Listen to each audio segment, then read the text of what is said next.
Tinubu, astute businessman, astute manager of men and resources, a man of great humane cordiality, lover of the youth, and a lover of the youth, of the Senate, king of the boys himself, looking king of boys of the Federal Republic.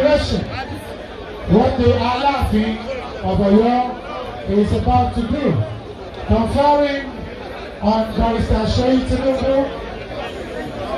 the CEO and co-founder of Letstart Pro-Media Limited, the traditional order of Okanlomo of Yorubaland. This is the conferment which the Alaafin, His Imperial Majesty, Okanlomo, King of Boys of the Federal Republic.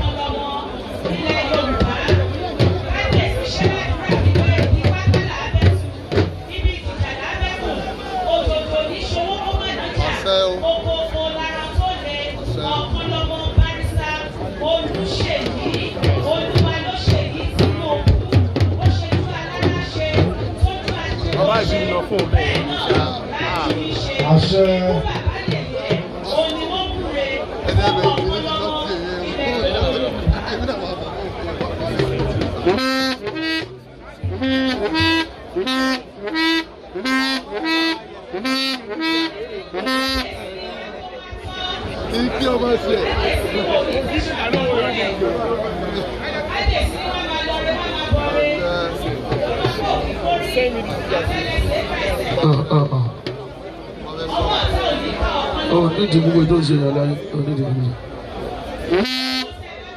Voice of the voice.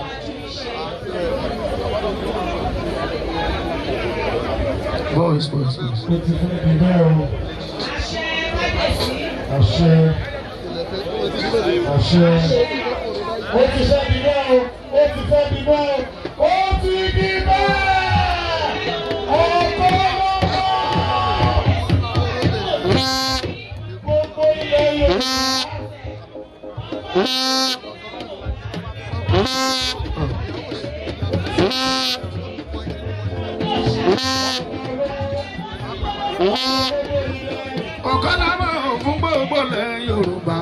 Okanlomo fún gbogbo ilẹ̀ Yorùbá o.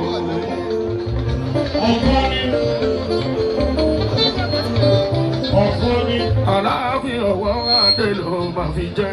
Okanlomo fún gbogbo ilẹ̀ Yorùbá o. Gbogbo Yorùbá pátá ní lágbàáyé. Okanlomo fún gbogbo ilẹ̀ Yorùbá.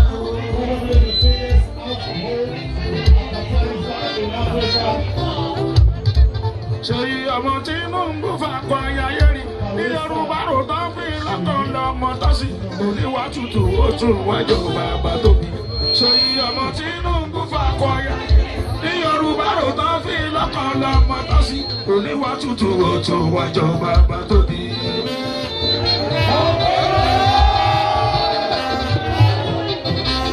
Barrister Seyi Tinubu.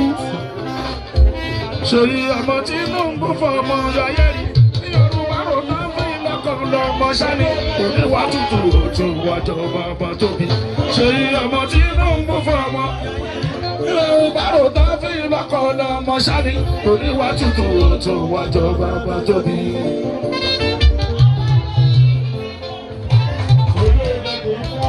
Olùsèyí tí bóyá yìí jẹ gègédé ọtí bóyá yìí jẹ gègédé. Seyi tí bóyá yìí jẹ gègédé ọtí bóyá yìí jẹ gègédé.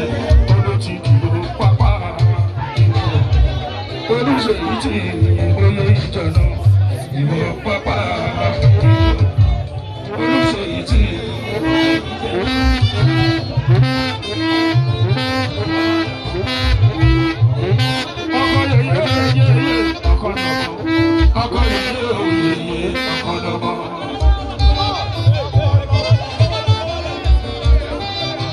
Seyi ọmọ síwájú mi ò Tinubu, ọmọ síwájú mi ò Tinubu. Lọ́lọ́gbọ́tà ó fi tòlú tí Nàìjíríà yóò fi dẹ̀rọ̀. Ṣé kọ́ba lóun jogún ẹ̀fọ́? Jagaban Ahmed Bọ́lá síwájú. Ṣẹ̀rọ̀gbọ́n sáà ó fi ṣèlú tí Nàìjíríà yóò fi dẹ̀rọ̀. Kọ́bọ̀ lóde ogun ẹ̀fọ́ bàbá o. Jagaban Ahmed Bọ́lá síwájú. Thank you.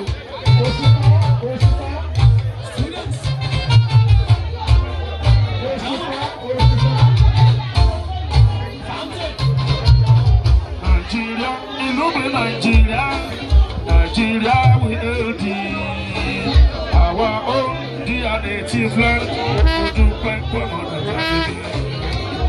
Nigeria, ìlú mi Nigeria, Nigeria will be our own dear native land. Ojú pẹ́pẹ́ mọ́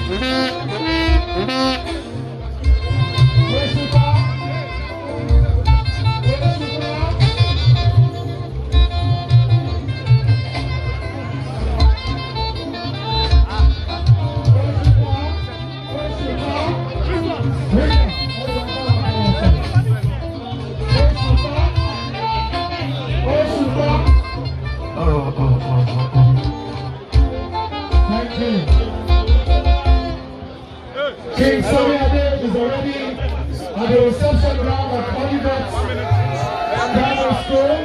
And all of you are invited to watch King Saheed perform at the reception. Please, can you hear me now? Oliver Baptist High School. Oliver Baptist High School. That is where the reception is taking place. And all of you are invited. King Saheed is already there and waiting for us. So if you intend to watch the proceedings of the reception, you are all invited. Thank you very much.